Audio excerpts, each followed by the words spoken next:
देवरानी। एक बार की बात है, सुषमा अपने पूरे परिवार के साथ खुशी खुशी मोहन नगर में रहती थी। उसकी 2 बहुएं थी, पल्लवी और शिवानी। एक दिन दोनों बहुएं रसोई में काम कर रही होती है कि तभी उनकी सास सुषमा उन्हें बुलाती है। अरे बहू, जरा इधर तो आना।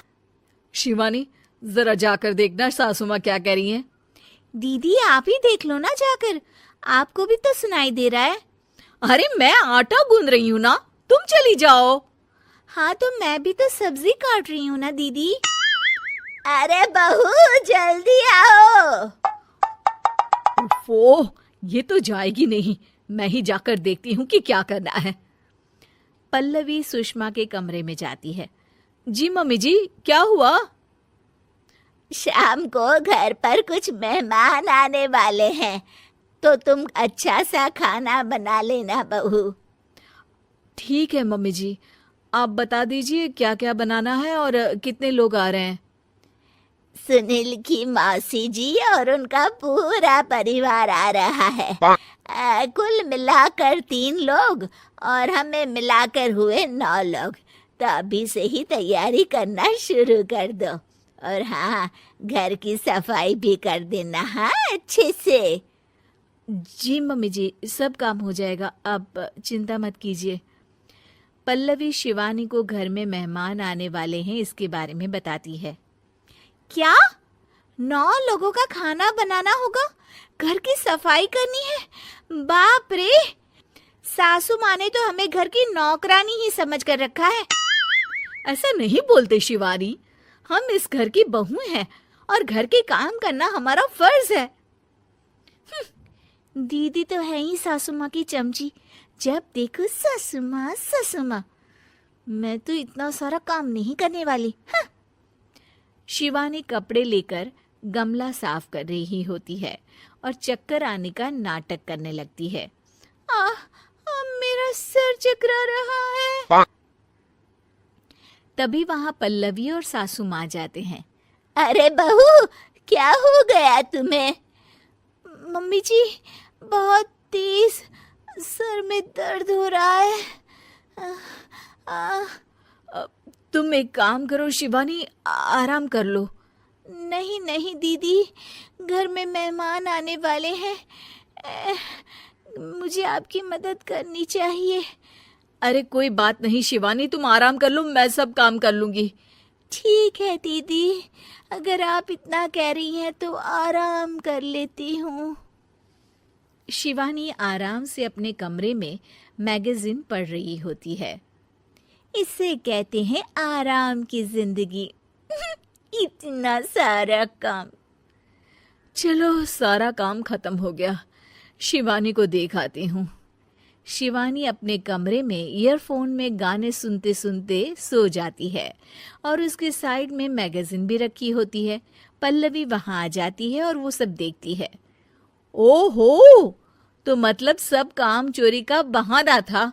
अभी बताती हूँ इसको। घर का सारा काम मुझे करना पड़ा और ये महारानी यहाँ मैगजीन पढ़ रही है, गाने सुन रही है।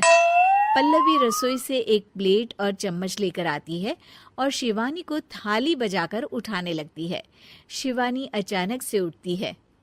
उठ गई महारानी, गाने भी सुन लिए, मैगजीन भी पढ़ ली। तुम तो बहुत बड़ी झूठी निकली शिवानी। तुमने सर दर्द का बहाना बनाया ताकि काम करने से बच सको। हाँ, बनाया बहाना, तो क्या करती, इतने सारे काम करती। मुझे कोई शौक नहीं है चापलूसी का। क्या चापलूसी? तुम्हें लगता है कि मैं सारे काम चापलूसी के लिए कर रही हूँ? और नहीं तो क्या। तभी वहां सासू माँ आ जाती हैं। अरे बहू, वो लोग बस आने ही वाले हैं, तुम तैयारियां कर लो। जी सासू माँ, तुझे तो मैं बाद में देखती हूँ। सब खाना खाने बैठते हैं और खाना शुरू करते हैं। तभी सुनील की मौसी बोलती है। वाह भाई वाह, खाना तो बहुत ही अच्छा बना है सुषमा जी। एक एक चीज में क्या स्वाद है।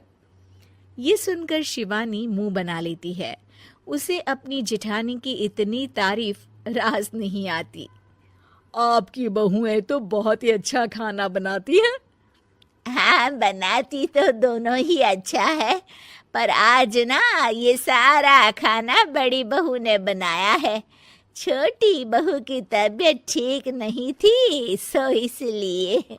मानना पड़ेगा सुषमा जी, आपकी बड़ी बहू तो बहुत ही गुणवान है। पल्लवी की तारीफ सुनकर शिवानी को जलन होती है। पल्लवी ये सुनकर खुश हो जाती है और शिवानी की तरफ देखकर उसे चिढ़ाती है। कुछ देर बाद मेहमानों के जाने का वक्त हो जाता है। मौसी जी सबके लिए उपहार लाई होती है। वो सबको शगुन के पैसे देती हैं और अंत में पल्लवी के पास आती है। तुम्हारे लिए शगुन का लिफाफा तो है ही, पर बहू तुम्हें एक और उपहार भी मिलेगा इतना अच्छा खाना बनाने के लिए। मौसी अपने सोने के कंगन निकालकर पल्लवी को पहना देती है। ये लो, ये मेरे मनपसंद कंगन है, अब से ये तुम्हारे हुए। धन्यवाद मौसी जी। ये देखकर शिवानी तो पूरी तरह से जल जाती है और गुस्से से रसोई में चली जाती है। तभी वहां पल्लवी आ जाती है और उसे अपने कंगन दिखाने लगती है। देवरानी जी, अब आपका सर दर्द ठीक तो है ना? मुझे लगता है कि अब सर दर्द शुरू हो गया होगा आपका।